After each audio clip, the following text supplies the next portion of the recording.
Pues he preparado una reflexión para compartir con vosotros sobre el liderazgo cristiano. El liderazgo cristiano, que comienzo por decir que se desprende de la vocación bautismal.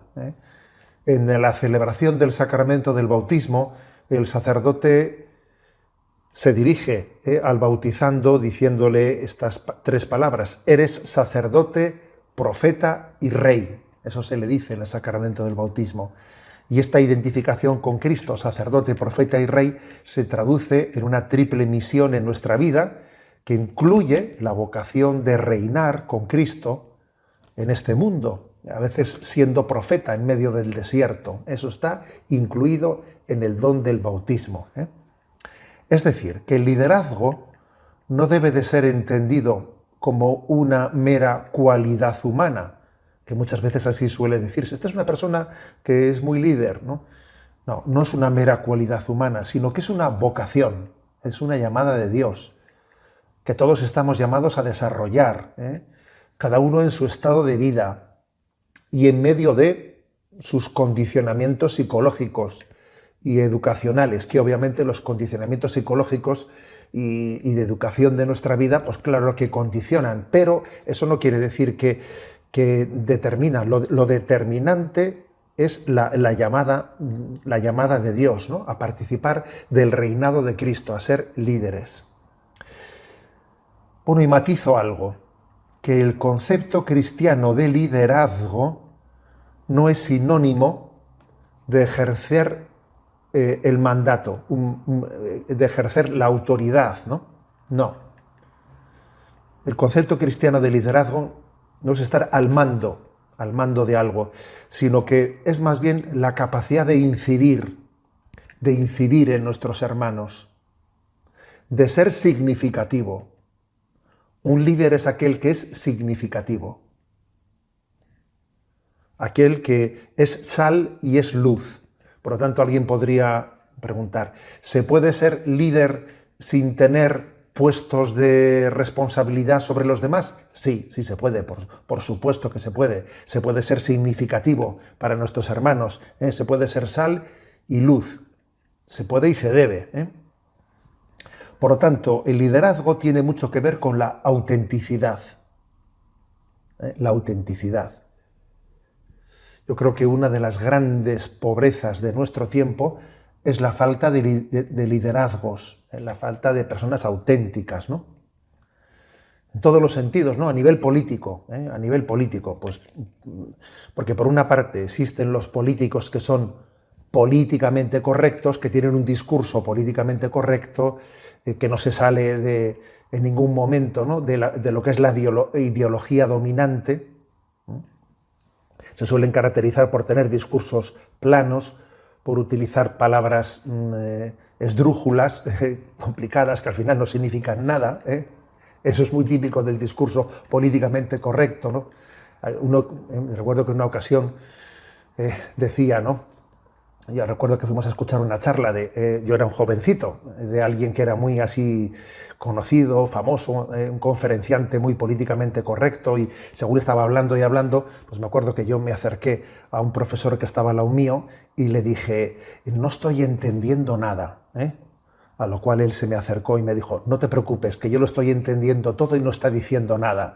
O sea que existe ciertamente ese tipo de, bueno, pues que a nivel político el discurso políticamente correcto es plano, y en el fondo no es capaz de transmitir valores, ¿no? Y sin embargo también existen, pues, los populismos, que también es otro riesgo, una reacción populista que no es un verdadero liderazgo, no es un verdadero liderazgo.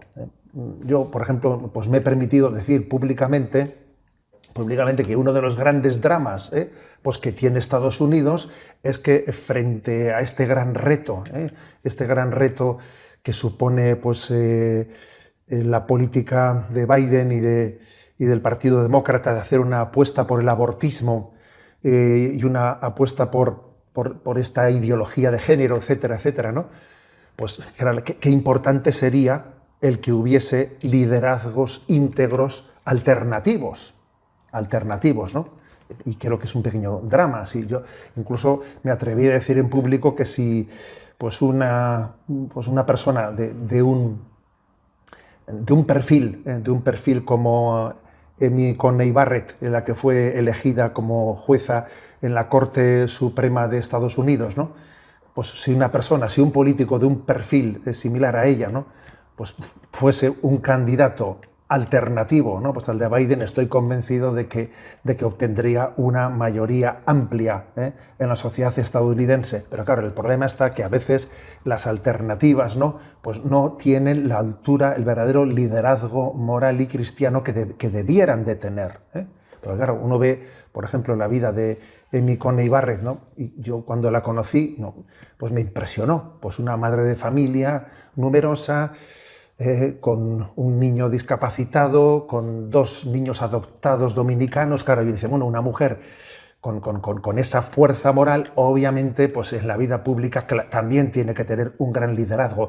Necesitamos líderes en la vida política, pues porque estamos sufriendo, ¿no?, su ausencia, bien sea porque unos están abducidos por lo políticamente correcto, o bien sea porque otros, bueno, pues tienen un discurso alternativo, pero que es populista, que no nace de una integridad de vida, de una integridad moral, ¿no? También a nivel eclesial, necesitamos liderazgos, ¿no? Porque estamos a veces ridículamente arrastrados por parámetros mundanos a la hora de hablar de la Iglesia, que si los conservadores, que si los progresistas en el seno de la Iglesia, ¿no? A veces confundimos la encarnación con la mundanización, por ejemplo, lo que ha ocurrido en el sínodo de Alemania, ¿no? O confundiendo la sacralidad con la incapacidad de hablar directamente en el lenguaje que pueda entender este mundo, como también a veces ocurre en ciertos círculos integristas, ¿no? Que parece que el refugio en una sacralidad les hace incapaces de salir al mundo y hablar al hombre en el lenguaje y en los términos que pueda entender, ¿no? Bueno, pues necesitamos también liderazgos equilibrados, ¿no? Equilibrados tanto en el mundo de la vida pública, de la vida política, como de la vida de la Iglesia. Por lo tanto, digo que el liderazgo es autenticidad, pero añadamos que autenticidad, al final, la autenticidad es sinónimo de santidad. Porque la autenticidad no es una pose, no es una estrategia. La autenticidad es ser lo que Dios quiere que seamos para la vida del mundo, ¿no? O sea, la clave está en la santidad, no en la autorrealización, que hoy en día se habla mucho de hay que realizarse, yo me tengo que realizar. No, la clave para ser auténtico, el camino no es la autorrealización. Para ser auténtico, el camino es la santidad, ¿no? Es vivir la vocación que Dios nos ha dado en plenitud, en plenitud. Dios pensó en nosotros para los demás. Aquella frase de Madre Teresa de Calcuta que a mí me enamora, ¿no? Que dice, yo solo soy un lápiz con el que Dios escribe una carta de amor al mundo. Solo soy un lápiz, ¿no? Vaya lápiz, ¿no? Hay que reconocer que hay algunos lápices que están más afilados que otros, ¿eh? Entonces, pues lo importante es que el lápiz esté afilado, que esté afilado. Bueno, el verdadero liderazgo, en el fondo, es el que ejercen los santos. Siempre ha sido así. Siempre ha sido así, ¿no? Ellos son los verdaderos influencers, ¿no? No solo en la vida de la Iglesia, sino en la historia de la humanidad. Son los que dejan huella. Los que dejan huella. Pues, por ejemplo, pues tú dices Santa Teresa de Jesús, ¿no? ¿Y quiénes eran, ¿no? En tiempo de Santa Teresa de Jesús, quiénes eran, pues, los, digamos, entre comillas, líderes sociales en su tiempo? Pues no lo sé, tendría que investigar históricamente, porque ellos no dejaron huella en la historia. Quien dejó huella en la historia fue Santa Teresa de Jesús. Y como esto podíamos hablar de muchos santos, ¿no? ¿Y quién era el gobernante? Pues no lo sé, tendría que investigarlo. No dejaron huella en la historia. Quien dejó huella en la historia fue el que vivió en la santidad. Cualquier otro liderazgo que olvide la necesidad de vivir en un estado permanente de conversión sirve para muy poco. Por lo tanto, un líder es aquel que vive en estado permanente de conversión. Y la única estrategia válida para alcanzar el liderazgo que Dios nos quiere dar, ¿cuál es? Bueno, pues vivir en presencia de Dios. Vivir en presencia de Dios es la única manera de poder vivir alcanzar ese don del liderazgo, ¿no? Yo creo que hay un texto bíblico, un texto evangélico, que es emblemático para vivir el verdadero liderazgo, que es Mateo capítulo 23, versículos del 1 al 13. Lo leo y lo comento. Entonces Jesús habló a la gente y a sus discípulos diciendo: en la cátedra de Moisés se han sentado los escribas y los fariseos. Haced y cumplid lo que os digan, pero no hagáis lo que ellos hacen, porque ellos dicen, pero no hacen. Lían fardos pesados y se los cargan a la gente en los hombros, pero ellos no están dispuestos a mover un dedo para empujar. Todo lo que hacen es para que los vea la gente. Alargan las filacterias y agrandan las orlas del manto. Les gustan los primeros puestos en los banquetes y los asientos de honor en las sinagogas. Que les hagan reverencias en las plazas y que la gente les llame rabí. Vosotros, en cambio, no os dejéis llamar rabí, porque uno solo es vuestro maestro y todos vosotros sois hermanos. Y no os dejéis llamar Padre, porque Padre a nadie en la tierra, porque uno solo es vuestro Padre, el del cielo. Y no os dejéis llamar maestros, porque uno solo es vuestro Padre, el Mesías. El primero entre vosotros será vuestro servidor. El que se enaltece será humillado, y el que se humilla será enaltecido. La verdad es que es un pasaje evangélico impresionante, en el que tenemos la escuela del verdadero liderazgo. Yo creo que hay una clave en este texto, ¿no? Que es el momento en el que dice: y no os dejéis llamar Padre, y no os dejéis llamar Maestro, y no os dejéis llamar Jefe. Bueno, vamos a ver, la tradición cristiana no interpretó esta expresión, esta cita evangélica en el sentido literal de la palabra. De hecho, pues llamamos padres a nuestros padres, incluso a los sacerdotes les llamamos padres. ¿Qué pasa? ¿Que no hemos obedecido al Evangelio? No, que la tradición cristiana no obedeció al Evangelio. No, lo que ocurre es que no lo interpretó en el sentido literalista, ¿no? Como tampoco cuando el Evangelio dice: si tu mano te hace caer, córtatela, tampoco lo interpreta en su sentido literalista, ¿no? Lo que la tradición cristiana ha entendido es que cuando alguien ejerce la paternidad, ejerce la maternidad, ejerce esa autoridad moral que le da ser maestro, ser líder, tiene que tener una viva conciencia que no nace de él, sino que esa maternidad que él está teniendo es una sombra de la paternidad y de la maternidad de Dios. O sea, que ejercemos una autoridad sacramental, en el sentido que la autoridad viene de Dios. No nace de nosotros mismos. Es muy importante tener esta conciencia de que la autoridad que vivo y que ejerzo no es mía, es delegada de Dios, ¿no? Soy administrador, no soy dueño. Bueno, esto es lo que marca la diferencia en la comprensión de dónde viene el liderazgo, ¿no? Todo el liderazgo viene de Dios y tenemos que tener la conciencia de ello, y eso marca nuestro modo de ejercer el liderazgo, porque el liderazgo de quien sabe que ha recibido una encomienda de Dios será muy humilde. Por eso dice: el que se enaltece será humillado, el que se humilla será enaltecido. Y además, si el liderazgo de Dios Él lo expresó en el servicio, porque Jesús vino a redimir al mundo y entró por la puerta de servicio, entenderemos que reinar es servir y servir es reinar. Entonces, pues el liderazgo es servicio, es servicio. Jesús reinaba cuando se puso de rodillas delante de los apóstoles y les limpió los pies. Estaba reinando en aquel gesto. Ahí estaba limpiándole los pies, ¿no? Por lo tanto, cuando este texto evangélico dice, y no seáis como esos fariseos o escribas que ponen sobre los demás cargas y pesos y ellos no están dispuestos a llevar ninguna carga, ¿no? Obviamente, el liderazgo se tiene que manifestar en ir por delante sirviendo, ser el primer servidor de todos, ¿no? Hay una expresión del Papa Francisco referida a los sacerdotes, pero obviamente yo creo que se puede referir perfectamente a cualquier tipo de liderazgo, ¿no? Que es disposición de servicio. Y la expresión suya es: el sacerdote va por delante del rebaño como el pastor con su cayado. Va por delante andando, ¿no?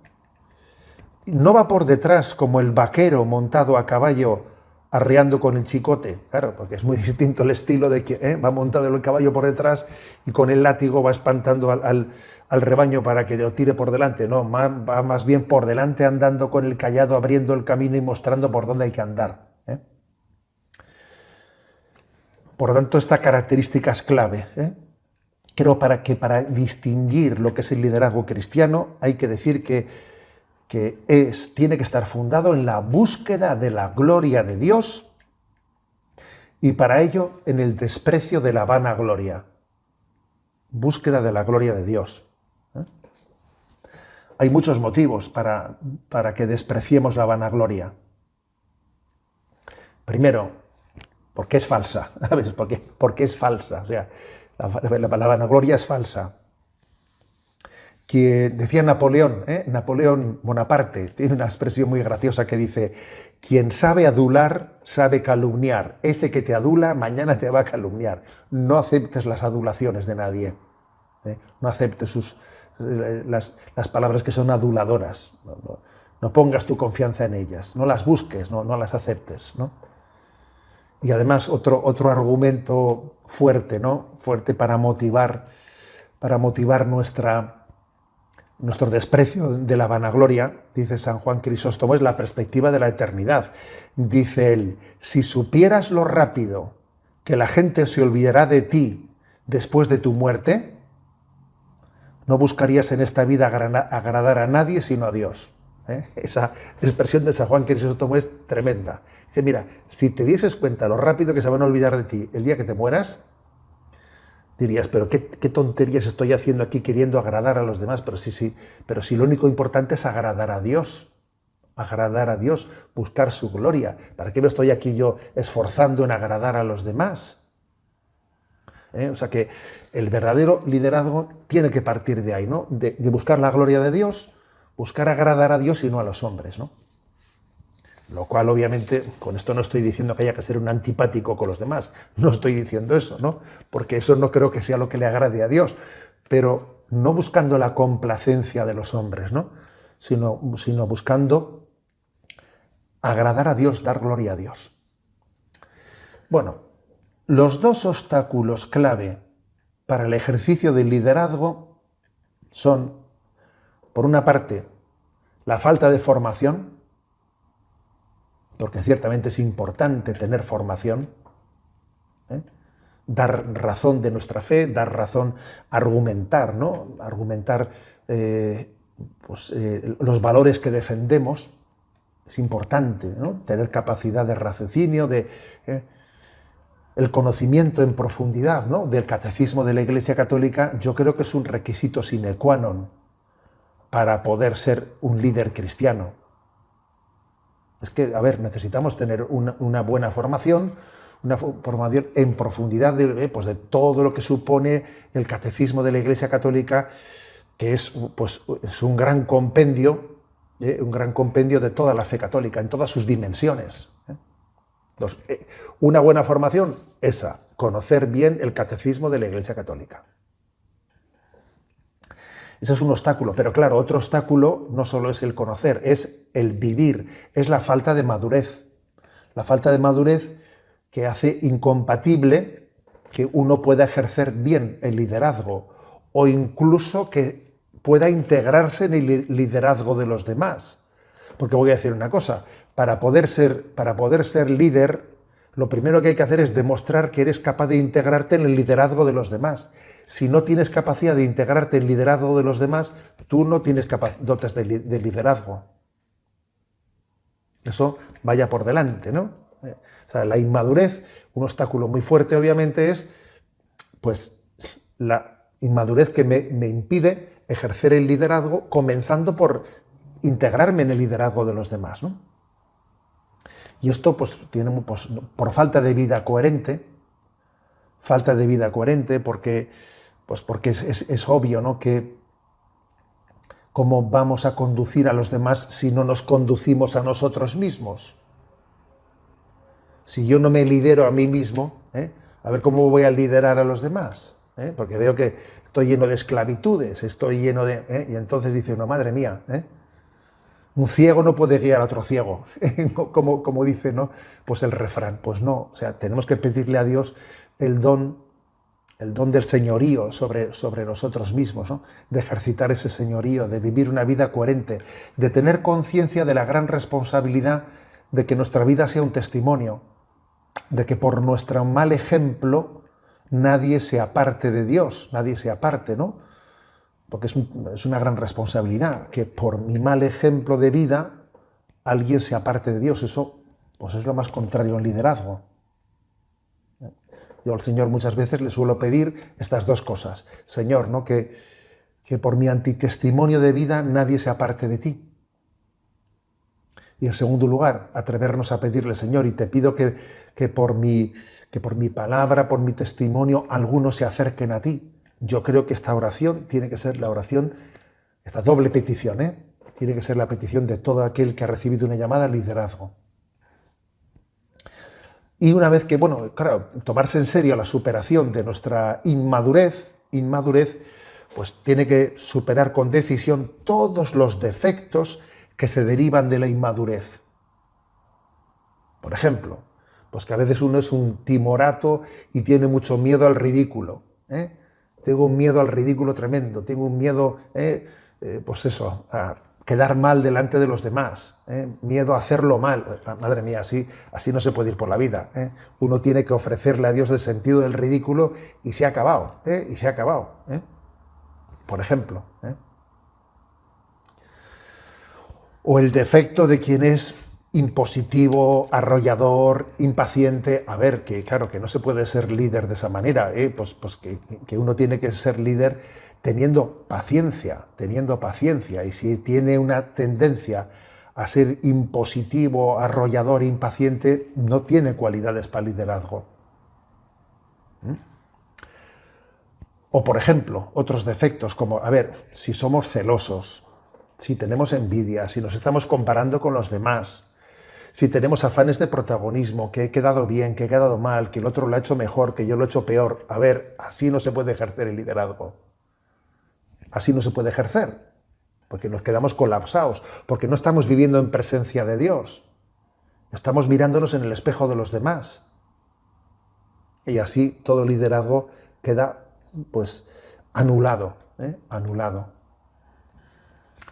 También otro defecto bastante pues, frecuente suele ser la tendencia a pretender quedar bien con todo el mundo. A ver, no se puede quedar bien con todo el mundo, no se puede. Pues y también eso hay que vencerlo, porque cuando se toman, liderar también es discernir y tomar decisiones. Y cuando se toman decisiones, obviamente hay que asumir que las decisiones siempre va a haber pues personas que piensen de una manera distinta, diferente, y hay que asumir esa contradicción.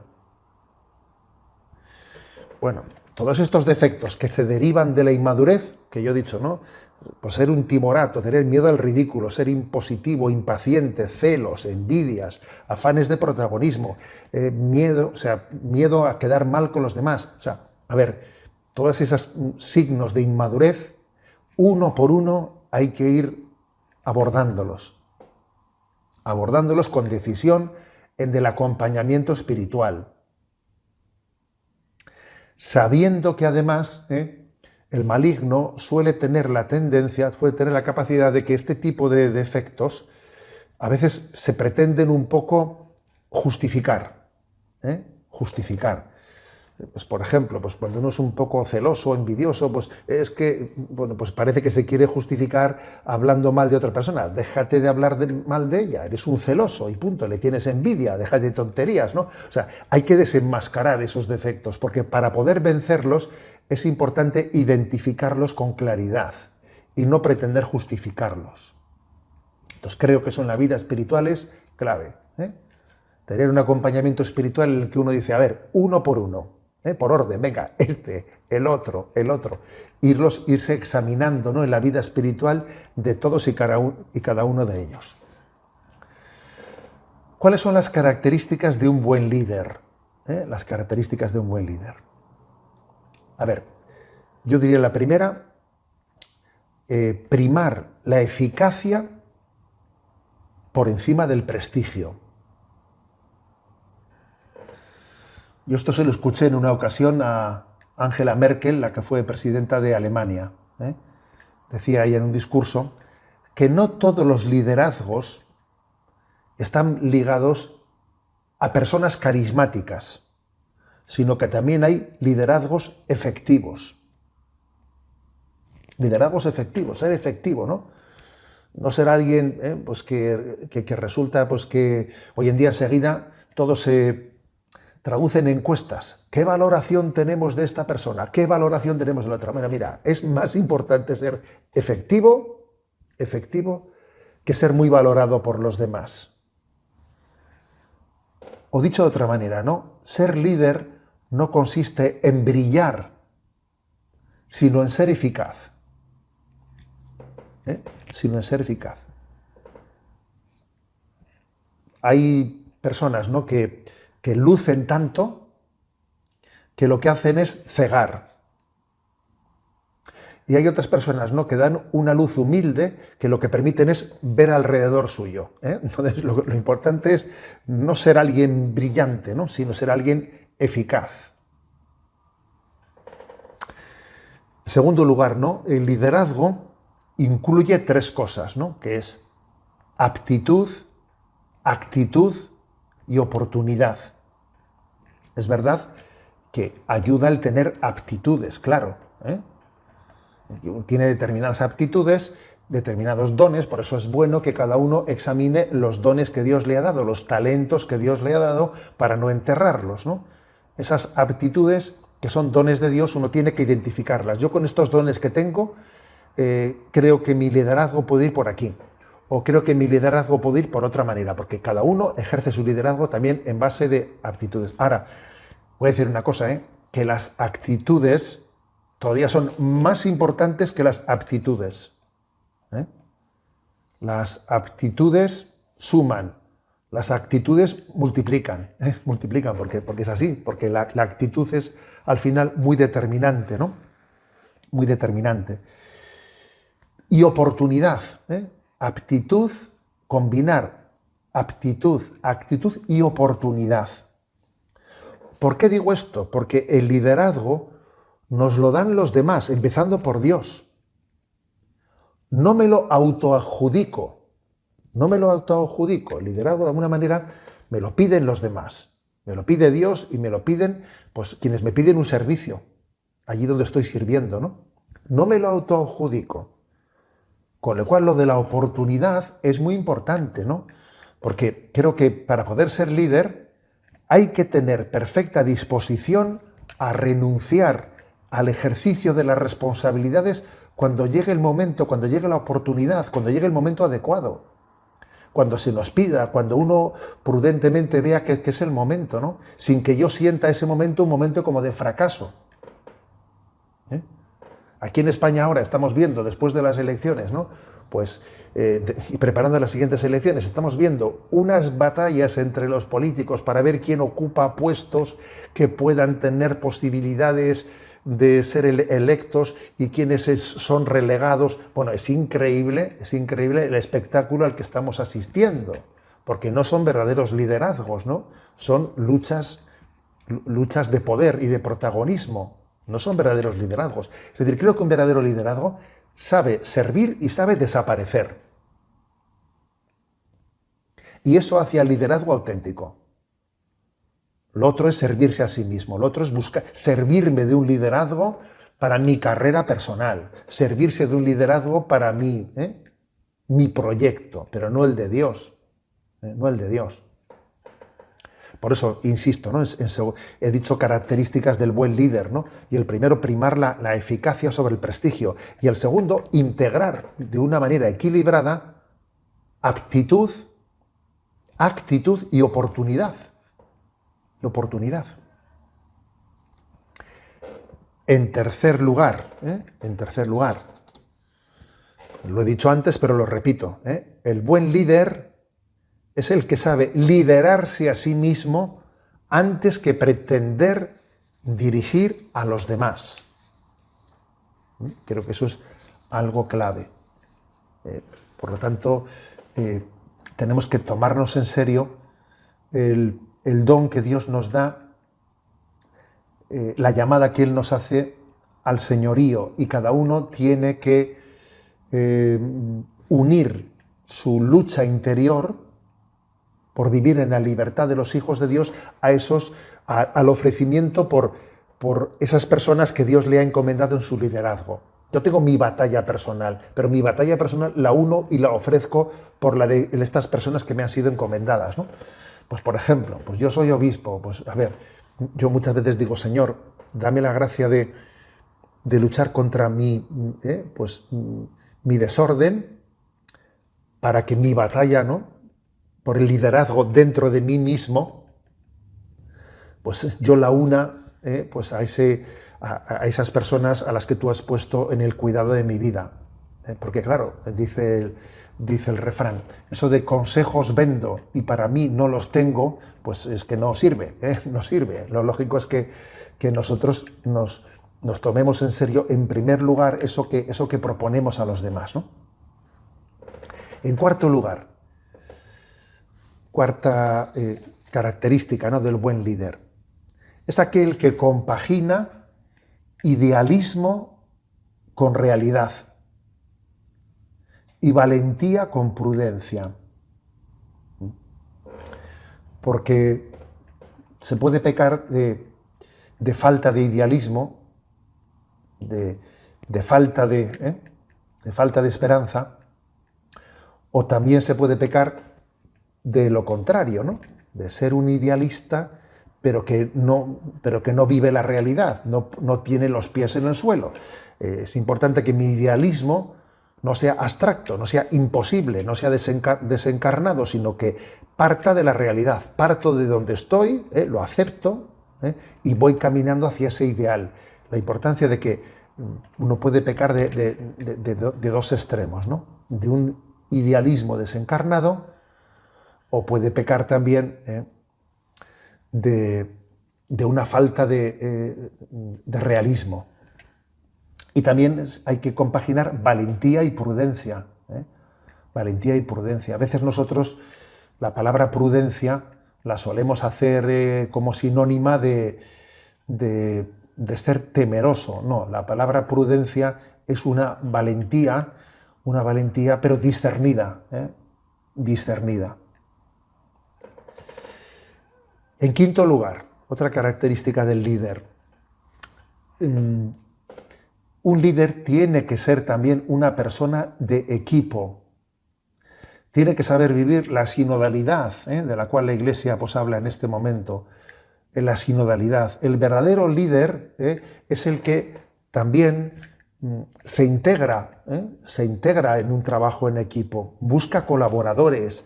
Es capaz de recibir de ellos muchas ayudas, muchas intuiciones. Tiene su equipo de colaboradores y percibe en ellos mucha luz. Eso es muy buena señal, que uno perciba luz de sus colaboradores. Ese es el trabajo en sinodalidad. Más aún, el verdadero líder es el que suscita liderazgos, no el que lo hace él todo.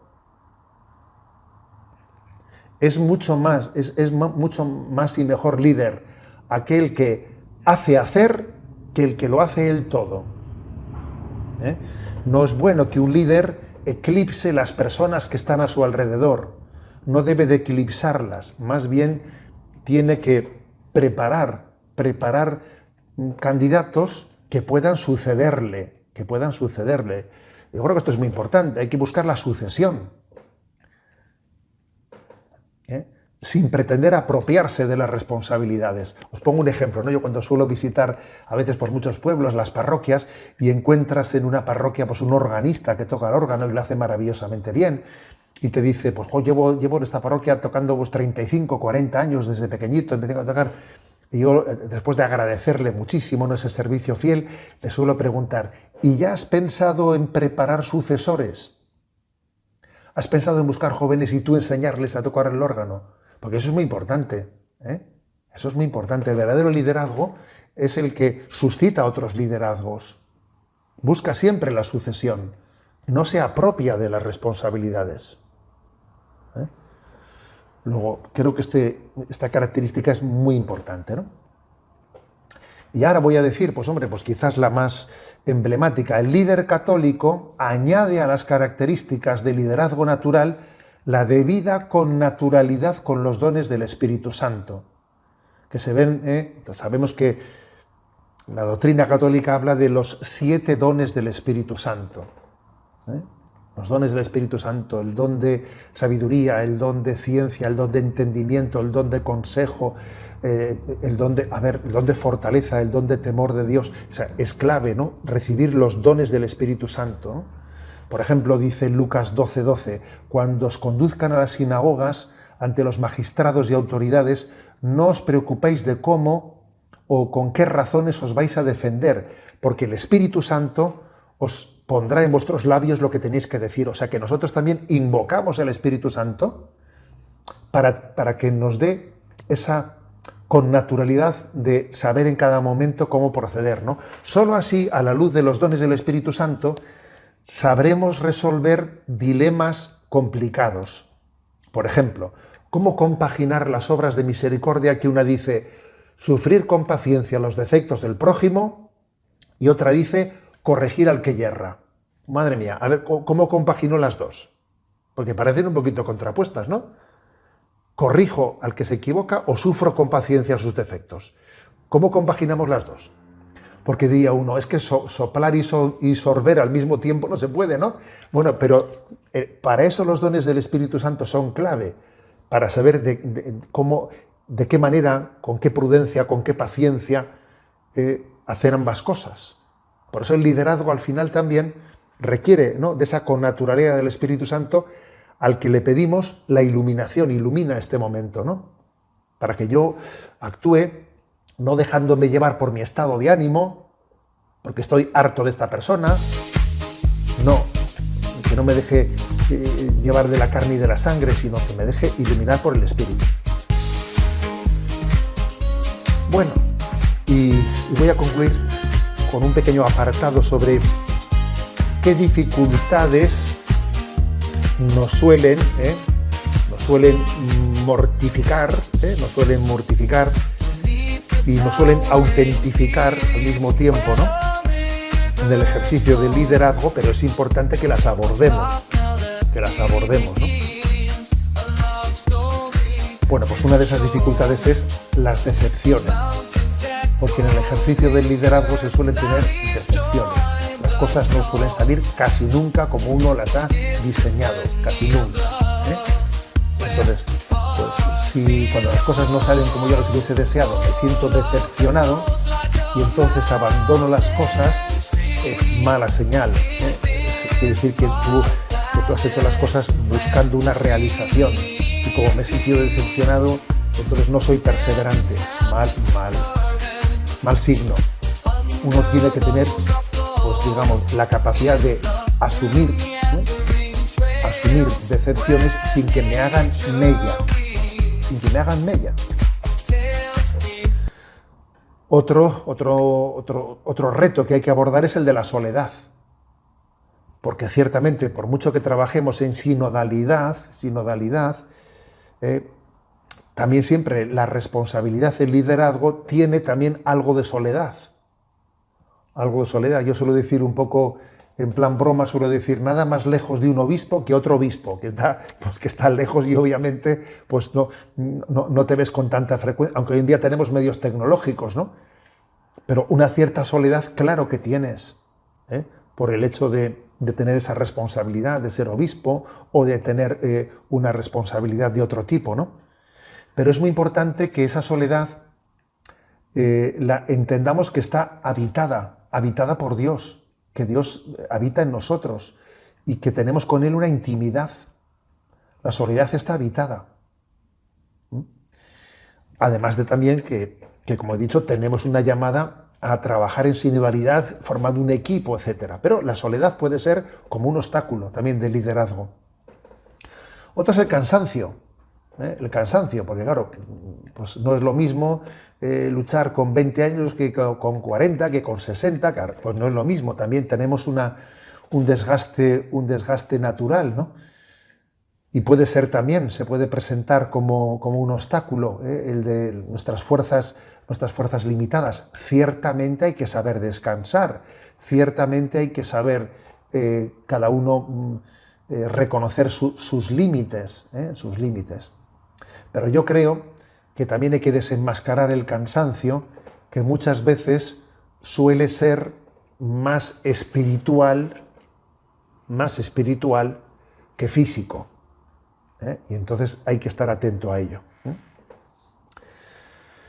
A ver, otro obstáculo en el ejercicio del liderazgo que es frecuente. A ver, las faltas de comprensión, los malos entendidos que nos hacen sufrir, que a veces en el ejercicio del liderazgo pues también hay choques, incomprensiones, faltas de delicadeza, etcétera, pues que se hacen presentes, ¿no? Yo creo que hay que ser humilde, hay que saber pedir perdón, cuando entendemos que nos hayamos podido equivocar, pero sobre todo también no hay que ser vulnerable, débil. O sea, hay que ser humilde y no vulnerable. Y no vulnerable, que la humildad no es vulnerabilidad, no. Humildes sí, vulnerables no. Entonces el Señor ya nos dijo que siempre existirían incomprensiones, malos entendidos. Hay que tener mucho cuidado a veces, como cuando uno ya está un poco harto de la falta de gratitud de los demás, etcétera, y entonces salta con una expresión que dice: para lo que te lo agradecen no merece la pena esforzarse. Y entonces uno dice: madre mía, detrás de esa expresión está siendo tentado porque en el fondo estás buscando no la gloria de Dios. Luego también hay que estar, yo creo que es muy importante el que nosotros en ese ejercicio de liderazgo vivamos el ofrecimiento a Dios de las contradicciones. Señor, yo te ofrezco en el altar de la Eucaristía las contradicciones y también te ofrezco los frutos. O sea, creo que un líder tiene que ofrecer ambas cosas. Te ofrezco los frutos de este apostolado y te ofrezco las contradicciones, las incomprensiones, los fracasos. Todo eso tiene que formar parte de la ofrenda. Y tan importante es la ofrenda de una cosa como de la segunda, porque en el momento en que nos tomamos en serio esta ofrenda, es cuando volvemos a lo primero que he dicho, a que no somos dueños, somos siervos, somos administradores. Y yo he recibido un don y al Señor se lo ofrezco, ¿no? Al final, creo que un líder cristiano es aquel que tiene que concluir su vida diciendo: siervos inútiles somos, hemos hecho lo que teníamos que hacer. Esa famosa frase del Evangelio que yo creo que lo dice todo, ¿no? Como actitud final.